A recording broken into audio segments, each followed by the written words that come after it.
tell me about the subject of your paintings? Well, I was nearly 6 when the war broke out, and I decided recently to work from memory, and my memories of that period are so strong that I thought that I could use them in my artwork. So we're talking about the period from 1939 to 1945. Yes. Take us through the paintings here and sort of describe them for us. So tell me about this painting. Well, we were on holiday when the war broke out, and we all gathered in the ballroom, and the radio was put on, and it was the declaration of war. This is a bit of artist's license because I don't clearly remember it, but I remember the ballroom, I remember being on holiday. I see the radio over here. Yes. And you would have been listening to Neville Chamberlain. Yes. Yeah, right. It was in a hotel in a holiday place on the Isle of Wight. The extraordinary thing was we didn't go home. Okay, so let's see if we can go back to the next one. That's the next one. Okay. Yes. Now, what's happening here?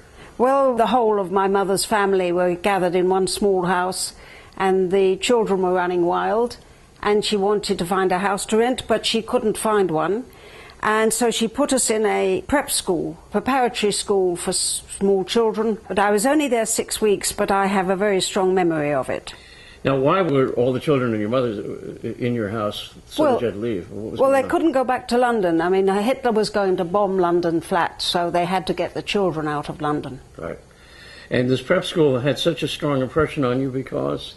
Well, I was no longer with either my father or my mother. I was with my brother, who is in there, and I'm the little person at the top right. I remembered it very clearly. I was very unhappy. But it was only for 6 weeks, and they were not unkind. It was just that I was distraught. I can understand that. What's the medium that you're working in here? I work in monoprint, which is that you paint the picture on a glass plate in reverse, left to right, right to left, and then you take a print from it and you get a slight impression, and then I work on it in other media. Okay, let's go on. So this would be the third one? Yes. And that was when my mother had found a house, and that is the kitchen of the house, and she's serving supper. And it was a house with nicotine-stained walls and very dark outside and so on.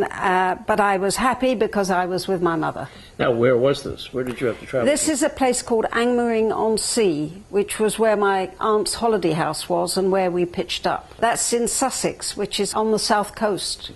We could actually hear the shells going off in France, because it's only, 21 miles. And how long were you there? 18 months. And after that would be this next picture? Yes. We were in another bungalow. We moved house in that same little village, and I looked out the window one evening, and there were all these people doing extraordinary things in the field behind the house, and they were practicing civil defense. And I thought that was so curious, because I didn't know what they were doing. Did it frighten you? No. No, I just thought, how odd. What was it? So after that, what happened here? We moved back to London, and then we were every night in the shelter because it was the Blitz. Why did you have to go back to London? Well, there was a lull in the war at that point, and everybody thought, all right, we'll go back to London, and then all the bombing started. Well, I didn't see so much. We were not in the centre of London. We were in a suburb. You heard the planes going over, and you heard the battle, and oh yeah, you were frightened, and I didn't like being in the shelter every night. Well, you had a sort of hole in the ground with a lump of concrete on top of it, and everybody had to go down and sleep there. Okay. So what are we up to now? We were only in London for about 8 months, and then we moved to Banbury in Oxfordshire, because my father's job shifted, so he was moved up to Oxfordshire, and we took rooms in Banbury. That is the Banbury Cross, which is in the centre of this market town, and the King and Queen came through in their car, and we all stood there waving. I think they were on their way back from Coventry, which was where there was armaments factories. But Coventry was badly hit. So let's go on. So after that, you're still in Oxfordshire here? Yes, and I was in the local choir, the children's choir of the Cooperative Wholesale Society. We sang in a competition at the town hall, and there again that struck me as very curious because I'd never been in a building like that before. Okay. So we go on, let's see. Yes. Oh my goodness, what's happening here? In 1944, we moved back to the outskirts of London, and we were on a high hill in a place called High Barnet, and it was more or less safe, but they started the flying bombs. Everybody was getting a bit blasé, I suppose, and instead of hiding away, because after all they were unmanned bombs, we looked out the window and watched them come around the hill, and then if the engine cut out, they would go down. So your name was on it or your name wasn't on it. Oh my goodness. And you understood this so you would have been, what? I was 10, about 11 years old, yeah, 12 years old. About 12 by then, yes, 11 or 12. So yes. you would have understood the danger. Oh yes, well, more or less. Yeah, I mean, yes, I think you did. You were quite sort of aware of everything that was going on. Yes.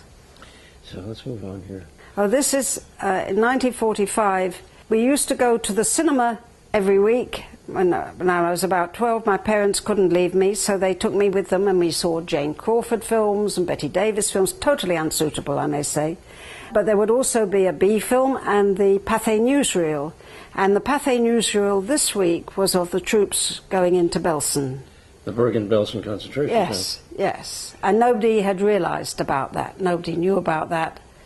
So everybody was very shocked, and it came home to me very much. And because I was Jewish and I realised that a lot of these people would have been Jewish, I was very affected by it. So this was, in effect, your first understanding of the Holocaust? Yes. And then there's the last one, I think. Well, this is after the war was over. We were back in London and we met up with a lot of the relatives. My father had 4 very vociferous sisters who all smoked. Everybody smoked.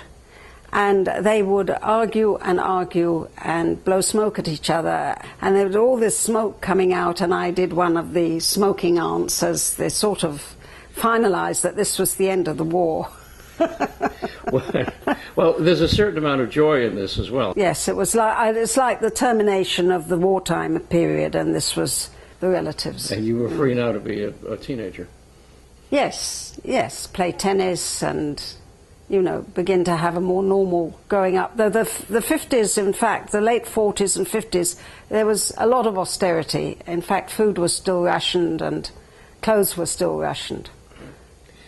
Now, one of your paintings has been on show. Can you tell us about that? Well, actually, 2 have been at the Royal Academy, a summer exhibition. That one is in this year's exhibition, and the other one is the cinema. That was in last year's Royal Academy's summer exhibition. You know, there are 12,000 entries to the Royal Academy summer exhibition, so I felt very pleased to get them in. Congratulations. Yes. Thank you.